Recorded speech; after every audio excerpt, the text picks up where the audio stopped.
I straightened my tie in the mirror of the town car and told myself this was just another one of Vanessa's nights. Smile, shake hands, disappear into the background. I'd done it 100 times before. You look nervous, the driver said, catching my eyes in the rearview mirror. Just tired, I said. Big night for my wife. He nodded like he understood. He didn't. The ballroom at the Whitmore Hotel was already packed by the time I walked in. Cameras lined the back wall. A banner stretched across the stage read Cole Dynamics. 5 years of vision. Waiters moved through the crowd with champagne. Somewhere, a string quartet played something that sounded expensive. Daniel, over here. Linda Park waved me toward a table near the front. She was Vanessa's head of PR, and one of the few people at these things who actually seemed happy to see me. You made it, she said. Vanessa was asking if you'd show up on time for once. I'm always on time. I know. She smiled, but it didn't reach her eyes. Tonight's a big one. Live stream, 300,000 viewers expected. The board wants a moment. You know?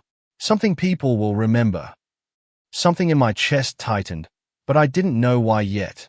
What kind of moment? I don't know the details. Vanessa's been very private about the closing remarks. Linda glanced toward the stage. Just smile a lot, okay? Cameras love you. I laughed it off. I always laugh things off. The lights dimmed. Vanessa walked out in a red dress that cost more than my first car, and the room exploded into applause.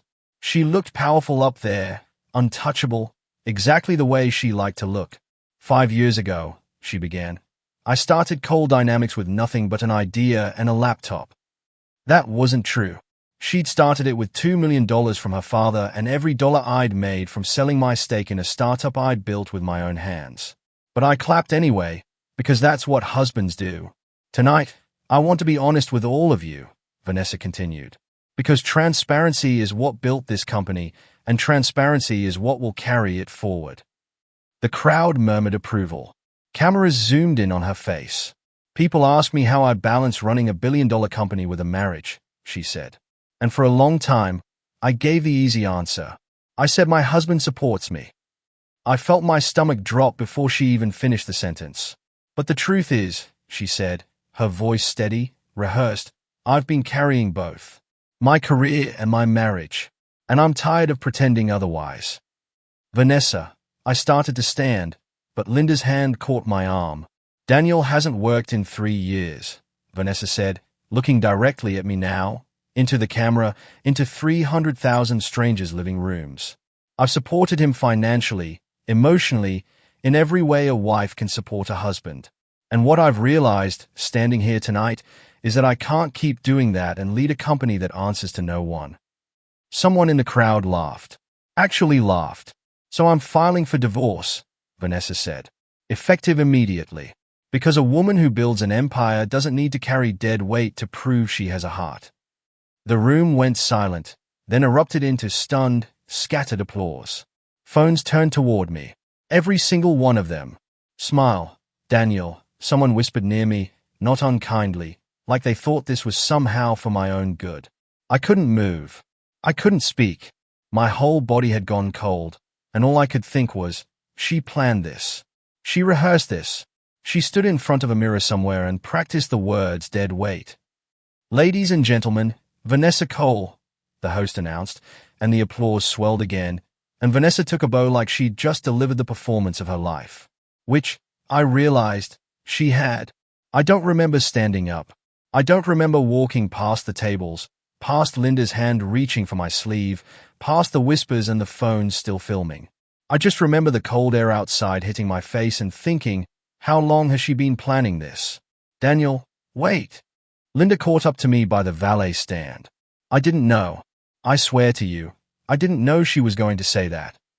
It's fine, I said, though nothing about it was fine. It's not fine. That was cruel. That was, she stopped herself. Are you okay to get home? I'll get a car. Daniel. I'm fine, Linda. I wasn't. Go back inside. Damage control, right? That's your job tonight. She hesitated, then nodded slowly and walked back toward the lights and the noise and the woman who just called me dead weight on live television. I stood on the curb for a long time, watching my breath turn to fog in the cold air. 3 years of my life. 5 years of marriage. Reduced to 2 words in front of 300,000 people. My phone buzzed in my pocket. I almost didn't check it. Part of me wanted to throw the thing into traffic and never look at another screen again. But habit took over, and I pulled it out. The message wasn't from Vanessa. It was from Marcus Cole, my father-in-law, the man who'd built Cole Dynamics from nothing before handing the reins to his daughter. A man who never texted me, not once, in 5 years. Come see me tomorrow. Alone. I stared at those 4 words until the cold stopped bothering me.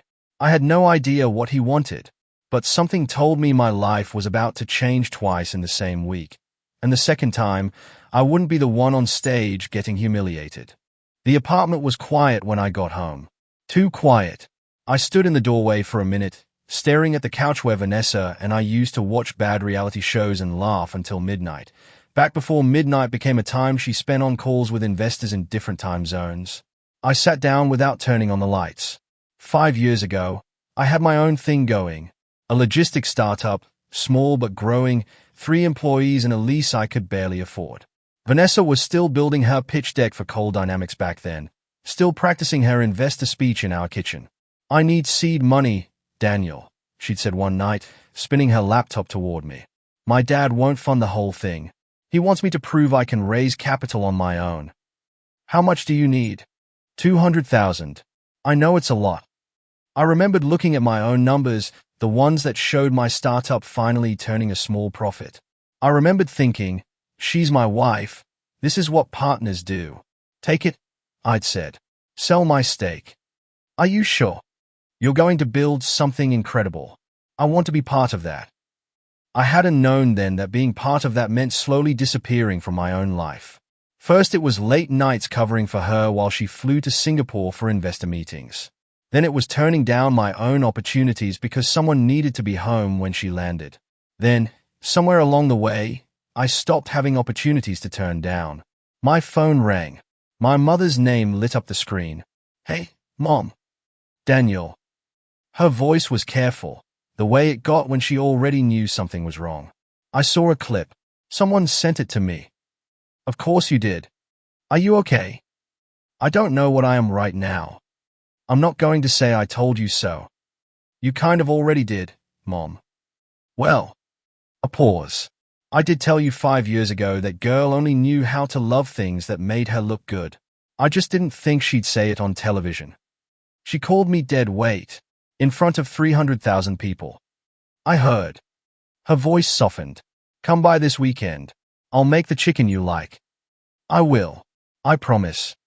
Daniel, you're a good man. Don't let her convince you otherwise just because she said it loud enough for strangers to hear. I hung up before she could hear my voice crack. 20 minutes later, someone pounded on my door hard enough to rattle the frame. I opened it to find Priya standing there with a bottle of wine in one hand and her phone in the other, her face somewhere between fury and heartbreak.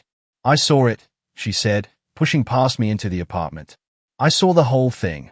Tell me you're not just sitting here in the dark being sad. I was absolutely sitting here in the dark being sad. Get glasses. We're drinking, and then we're talking, and then I'm showing you something that's going to make you a lot less sad and a lot more angry. I grabbed 2 glasses from the kitchen. What do you mean, angry? Priya poured the wine like she needed something to do with her hands. You know Tom Whitfield? Vanessa's strategic partner? The guy from Holbrook Ventures. Yeah, I've met him a few times. A paralegal at my firm handles some overlap work with Holbrook. She showed me messages today. Accidentally, sort of. Vanessa's texts to Tom. Priya hesitated. Daniel, they're not business texts. My stomach dropped for the second time that night. How not business are we talking? Hotel room. I miss you. Heart emoji, not business. I sat down slowly on the arm of the couch. So she wasn't just tired of me. She had somewhere else to be tired with. I'm so sorry. Don't be sorry. Be specific. How long has this been going on? The messages I saw go back at least 4 months. Maybe longer. I stared at the wine in my glass without drinking it. 4 months of hotel rooms while I stayed home rearranging my whole life around hers. 4 months of business trips that weren't business at all. I gave up my company for her, I said quietly. I gave up 3 years of my life waiting for her to have time for me. And she was never coming back to me, was she? She was just using me as furniture until she didn't need the image anymore. Daniel. I'm not sad anymore, Priya. I looked up at her, and something in my chest had gone very still, very clear. I think I'm done being sad. What are you going to do? I thought about the text still sitting on my phone. 4 words from a man who'd never spoken to me directly in 5 years of marriage. Marcus wants to see me tomorrow, I said. Alone. Priya's eyebrows rose. Vanessa's father? Why? I don't know yet, but he doesn't reach out unless something's happening behind the scenes. I set my glass down, untouched, and I have a feeling whatever it is, it's bigger than my marriage falling apart on live television. You're going to go. I'm going to go. I looked at her, steadier than I'd felt all night. Because I'm done being the man who disappears so someone else can shine. Whatever Marcus wants, I'm listening. And if there's a way to stop being the punchline in my own life, I'm taking it. Priya raised her glass. Then let's drink to the last night you spend feeling sorry for yourself. I clinked my glass against hers, and for the first time since I walked off that stage, I felt something other than grief. I felt ready. The coal dynamics building looked different from the outside when I wasn't just Vanessa's husband coming to pick her up. Taller, colder, like it had never really been mine to walk into. The receptionist recognized me immediately. Mr. Reyes. Mr. Cole is expecting you. Top floor, private conference room. Thank you. The elevator ride felt longer than it should have. By the time the doors opened, my hands were steady, but my chest wasn't. Marcus Cole stood by the window, looking out over the city. He was 71 but still had the posture of a man who'd built something out of nothing. He turned when he heard me enter. Daniel. He gestured to the chair across from his desk. Sit. Thank you for coming. You said alone. I sat down. That usually means something serious. It does. He sat across from me, folding his hands on the desk. I'll get straight to it. I know what my daughter did to you last night. The whole world knows what your daughter did to me last night. Fair. He didn't flinch. I'm not here to apologize for her. She wouldn't want me to, and it wouldn't mean much coming from me anyway. I'm here because I think you and I want the same thing, even if we're arriving at it from different directions. And what thing is that? The truth. Marcus leaned forward. Daniel, for the last 8 months, I've had accountants quietly tracing irregular transfers out of this company. Small amounts at first, then larger ones, all routed through a shell venture called Meridian Strategic Holdings. I felt my stomach tighten. I've never heard of it. You wouldn't have. It's registered in Delaware, no public records tying it to anyone recognizable. He slid a folder across the desk. Except one name kept surfacing in the wire transfers. Tom Whitfield. I didn't open the folder yet. Vanessa's strategic partner. Vanessa's exit plan, Marcus corrected. She's been positioning herself to leave Coal Dynamics and take our 3 largest clients with her, funneling company resources into Meridian to fund the transition before anyone notices she's gone. How long have you known? Suspected for months. Confirmed 2 weeks ago. His jaw tightened. I built this company from a folding table in my garage, Daniel. I handed it to my daughter because I believed she'd protect it. Instead, she's been hollowing it out from the inside. Why tell me this? I'm not on your board. I'm not even her husband anymore, apparently. Because you have something I don't. Marcus's eyes were steady on mine. Early financial records, bank statements, invoices, tax filings from when Vanessa's company was 3 people in a rented office and you handled her bookkeeping because she couldn't afford an accountant.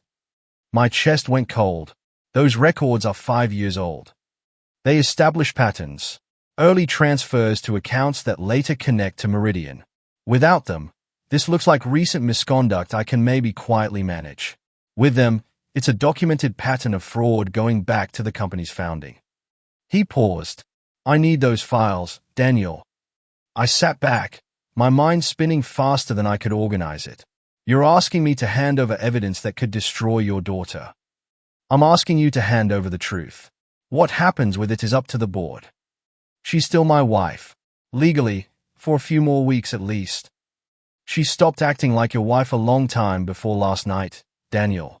You know that better than anyone. The door opened before I could respond. A man I recognized vaguely from company holiday parties walked in. Younger than Marcus, sharper around the edges, Vanessa's brother. Ethan. Marcus nodded at him. I asked you to wait outside. I got tired of waiting. Ethan looked at me directly. You're Daniel. We've met, briefly, at things Vanessa dragged you to and then ignored you at. That sounds about right. I want to be straight with you, because my father tends to be diplomatic and I don't have the patience for it tonight. Ethan crossed his arms. I've spent 4 years on this board watching my sister treat this company like her personal kingdom. She blocked 2 of my proposals last year out of spite, not strategy. The board is already restless. Half of them think she's reckless. The other half are just waiting for a reason to say it out loud. And you think this is that reason? I think this is proof. Reasons need proof. Ethan's expression hardened. She humiliated you on a live stream because she thought no one would ever hold her accountable for anything. I'd like to prove her wrong. I looked between them, father and brother, both circling the same wound from different angles. Then I looked down at the folder still sitting closed in front of me. If I do this, I said slowly, it's not because I want to destroy her. Understood, Marcus said. I mean it. I'm not interested in revenge. I watched what revenge does to people. It doesn't fill anything up, it just breaks more things. I finally opened the folder, scanning the transfer records inside, my own handwriting on old invoices staring back at me like a stranger's. But I built things too, before I disappeared into her life. And I'm tired of being the man who gets erased so someone else's story looks cleaner. So you'll help? Marcus said. It wasn't quite a question. I have boxes of old files at my mother's house. Financial records, tax documents, everything from when I did her books. I closed the folder. Give me 2 days. Ethan almost smiled. 2 days is fast. I've had a lot of motivation dropped on me in the last 24 hours. Marcus stood and extended his hand across the desk. Thank you, Daniel. For what it's worth, I always thought you were the best thing that happened to this family. I'm sorry it took something like this for anyone to say that out loud. I shook his hand, feeling something settle into place inside me. Not anger exactly, not yet satisfaction, just the quiet certainty of a decision made. I'm not doing this to hurt her, I said again, mostly to myself. I'm doing this so I stop disappearing. Ethan opened the door for me. Then let's make sure the whole board sees exactly who you are, Daniel. Because after last night, everyone thinks they already know. It's time they found out how wrong they've been. My mother's garage smelled like dust and old cardboard. Sophia sat cross-legged on the floor, sorting through a box of tax documents, while Priya scrolled through her laptop with a cup of coffee balanced precariously on her knee. Found another one, Sophia said, holding up a bank statement. A transfer from Vanessa's original business account to something called Meridian Strategic Holdings.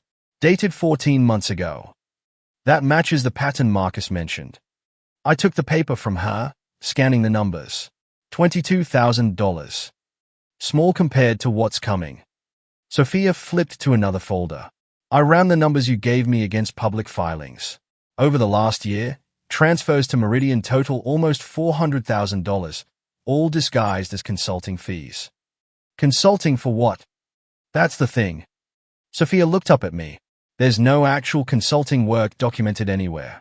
It's just money moving from Coal Dynamics into an account that eventually moves into Tom Whitfield's firm. Priya looked up from her laptop, her face pale. You two need to see this. What is it? The gala clip. It's not just viral, Daniel, it's everywhere. She turned her screen toward us. 40 million views. Trending on every platform. And it's not going the way Vanessa probably hoped. I leaned closer to read the headline scrolling past. Coal Dynamics CEO humiliates husband on live TV. Is this what girl boss culture really looks like? Vanessa Cole's image problem just got worse. They're tearing her apart, I said quietly. The internet doesn't do nuance, Priya said. She wanted a moment people would remember. She got one. Just not the one she planned. My phone buzzed. Linda Park's name lit up the screen. "It's Linda," I said, stepping into the driveway to answer. "Hello." "Daniel, thank God." Linda's voice was tight with exhaustion. "I've been trying to control this for 2 days, and it's like fighting a wildfire with a garden hose. Vanessa wants to talk to you." "About what?" "I don't know exactly. She's been different since the story blew up. Quieter. Scared, maybe, though she'd never say that word out loud." Linda paused. "She asked me for your address." "You gave it to her?" "I told her I'd ask first. Is that okay?" I looked back at the garage, at Sophia and Priya still sorting through evidence that could end Vanessa's career entirely. "Tell her I'll meet her. Somewhere neutral. Not my apartment." An hour later, I sat across from Vanessa at a coffee shop 2 blocks from my building. She looked different than she had on that stage, smaller somehow, the confidence stripped down to something rawer underneath. "Thank you for coming," she said. "You said it was important." "It is." She wrapped both hands around her untouched coffee cup. "Daniel, I know what I did was cruel. I've had 2 days to sit with how badly I handled everything, and I'm not going to pretend otherwise. That's a start. I want to offer you something." She reached into her bag and slid a folder across the table, eerily similar to the one Marcus had given me 2 days earlier. "A settlement. Generous, more than generous, considering everything. In exchange, I need you to stay quiet. No interviews, no statements, nothing that keeps this story alive longer than it needs to." I opened the folder. The number inside was large enough to change my life completely. No more struggling, no more starting over from nothing. "That's a lot of money to buy silence," I said. "I'm not trying to buy anything. I'm trying to protect what's left of both our lives." Her voice wavered, just slightly. "The board is asking questions, Daniel. Things I don't fully understand yet. I need this story to disappear, and I need you on my side while it does." For one long moment, I actually considered it. Take the money, disappear quietly, let the whole humiliating chapter close without a fight. It would have been easy. It would have been so easy. "What kind of questions is the board asking?" I said instead. Something flickered across her face. "Financial questions. Nothing that concerns you." "Vanessa, does this have anything to do with Tom Whitfield?" Her hand tightened around the coffee cup. "Why would you ask that?" "Because I've heard some things." I kept my voice level, watching her carefully. "About Meridian. About consulting fees that don't match any actual consulting." Her face went pale in a way that told me everything before she said a single word. "Where did you hear that name?" Before I could answer, my phone buzzed with a message from Priya. I glanced down instinctively. "Daniel, you need to see this now. Tom Whitfield signed 3 of Cole Dynamics' biggest clients to his new firm this morning. Under his own name. Not Meridian. His." I looked up at Vanessa, who was watching my face with growing alarm. "What is it?" she asked. "What's wrong?" "Tom signed 3 of your biggest clients this morning," I said quietly. "To his own company. Not the shell venture you two built together. His." The color drained completely from her face. "That's not possible. We had an agreement. He wouldn't." "Vanessa, did you actually read the incorporation documents for Meridian, or did you trust him to handle it?" Her silence answered the question before she found her voice again. "He handled the paperwork. He said it was faster if he managed the legal side. So he owns it. Not you two together. Him." I closed the folder with her settlement offer still inside and slid it back across the table. "You left me for a man who was never planning to share anything with you. You just didn't find out until now. Daniel, please, I need you to help me figure out what to do." I stood up, feeling something shift inside my chest. Not triumph exactly, something closer to clarity. "I think you're about to learn how it feels." "How what feels?" "Building something," I said quietly, "and watching someone you trusted take it apart from the inside." I left her sitting there, staring at her coffee, the folder of hush money untouched on the table between us, and for the first time since that stage, I didn't feel like the one who'd lost everything. The boardroom on the 40th floor had windows on every side, like sitting inside glass while the city watched. 12 board members sat around the long table. I stood near the back with Marcus, Not a member myself, just a witness brought in for this exact moment. Thank you all for coming on short notice, Marcus said, standing at the head of the table. What I'm about to present is difficult, but necessary. Vanessa sat near the middle of the table, dressed sharper than usual, like armor. She hadn't looked at me once since walking in. 2 weeks ago, Marcus continued, I began investigating irregular transfers from Coal Dynamics accounts to an entity called Meridian Strategic Holdings. I have here documentation showing a pattern of misused company funds dating back over a year, funneled under false consulting agreements. A murmur went through the room. One board member, an older woman named Diane, leaned forward. How much money are we discussing? Approximately $400,000 confirmed so far, Marcus said. Possibly more, pending further audit. This is absurd, Vanessa said, her voice sharp and controlled. Those were legitimate consulting fees for strategic partnership development. Anyone can twist numbers to look suspicious if they want to. Then perhaps you can explain, Marcus said, why those fees routed through an entity you never disclosed to this board, connected to a man who signed away 3 of our largest client contracts to his own competing firm yesterday morning. The room went completely silent. That's not, Vanessa's composure cracked, just slightly. That's a misunderstanding. Tom and I had an agreement. Did you have that agreement in writing? Ethan asked from across the table. I trusted him. You trusted him with company resources without board approval, Ethan said. That's not a defense, Vanessa. That's the problem. Marcus turned toward me. Daniel, would you confirm the origin of these financial records? Every eye in the room shifted toward me. My chest tightened, but my voice stayed steady.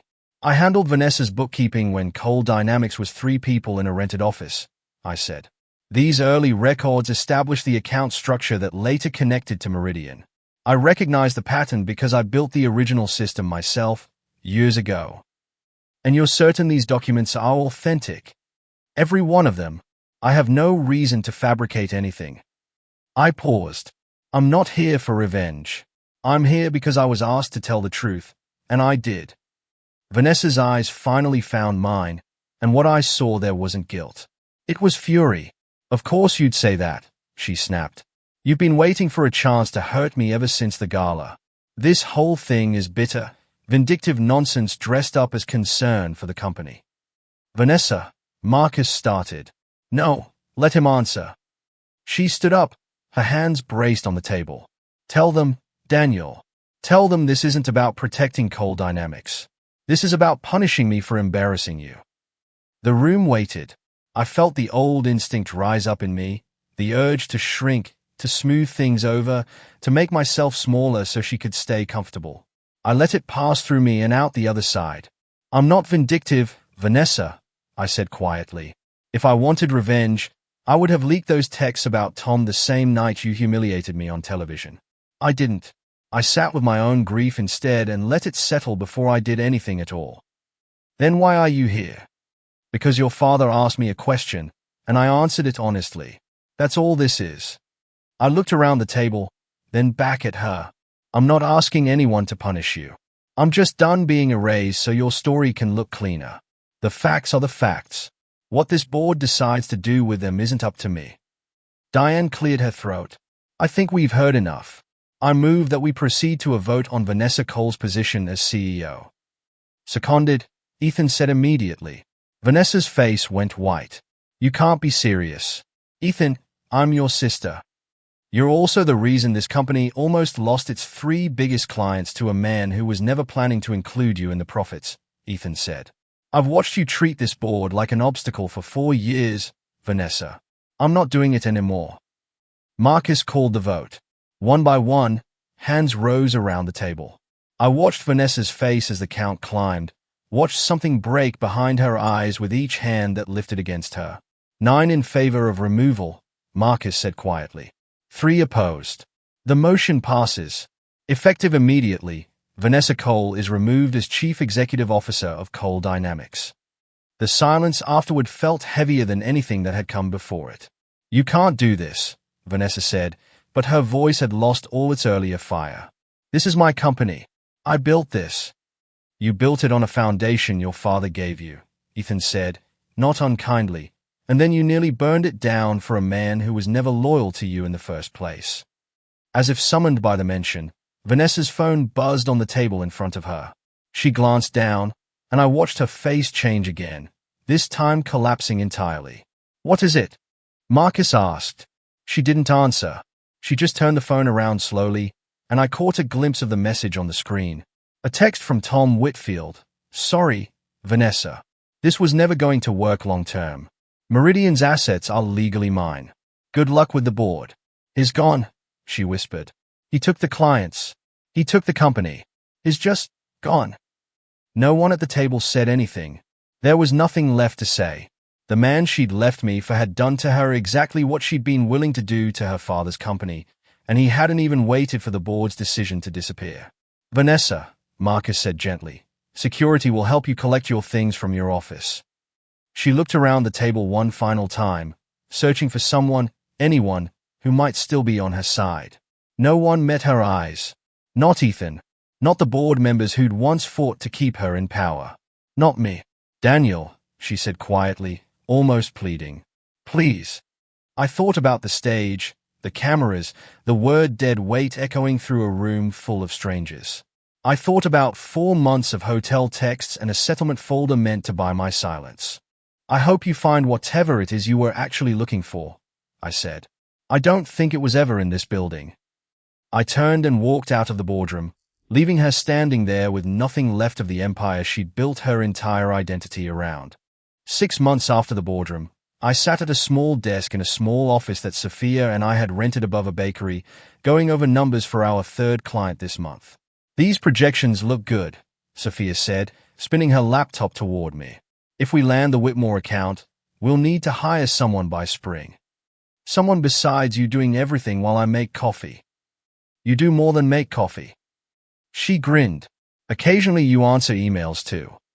I laughed, actually laughed, easy and unforced in a way I hadn't in years. The consulting practice was small, nothing like the empire I'd once helped build for someone else. But every client, every contract, every late night spent building something from scratch belonged to me this time. My phone buzzed. An unknown number. "Daniel? It's Vanessa."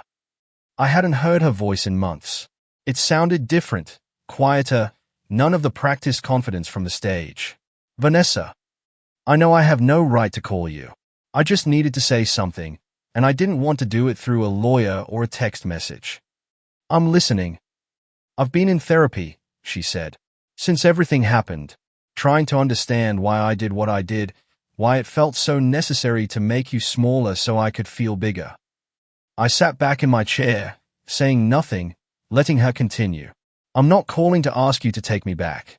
I know that's not something I deserve, and honestly, I don't think it's something either of us wants anymore." Her voice wavered slightly. "I just wanted to say I'm sorry. Really sorry. Not the kind of sorry that comes with a folder of money attached to it." "Thank you for saying that. Tom took almost everything. The clients, the shell company, even some of my personal investments I'd tied to Meridian without realizing how exposed I was." A short, humorless laugh. "I spent years building an identity out of being unstoppable, and it turns out I was just easy to fool, same as anyone else." "I'm sorry that happened to you," I said, and I meant it, even though a part of me once might not have. "You don't have to be. I did this to myself. I just wanted you to know I finally understand what I threw away. Not the company. You." I looked around the small office, at Sophia typing steadily beside me, at the late afternoon light coming through the window. "I hope you find something real to rebuild with, Vanessa," I said. "I mean that, but I'm not the person you're going to rebuild it with." "I know," she said quietly. "I just needed to say it out loud to you, once, before I let it go completely. Take care of yourself." "You too, Daniel." The call ended, and I sat there for a moment, waiting for the old ache to rise up the way it always had. It didn't come, just a quiet, steady peace, like closing a door gently instead of slamming it. "Everything okay?" Sophia asked. "Yeah," I said, surprised to find I meant it. "Everything's actually okay." That Sunday, I drove to my mother's house for dinner. Priya was already there when I arrived, sitting at the kitchen table with a glass of wine, arguing with my mother about a recipe. "You're doing it wrong," Priya said. "You have to let the chicken rest before you cut it." "I've been cooking this chicken since before you were born," my mother said, waving a spatula at her. "Sit down and let me work." "Smells incredible in here," I said, setting a bottle of wine on the counter. "Daniel." My mother pulled me into a hug. "Sophia's on her way too. And I invited Ethan. Hope that's all right. He called last week just to check in on you. Sweet boy."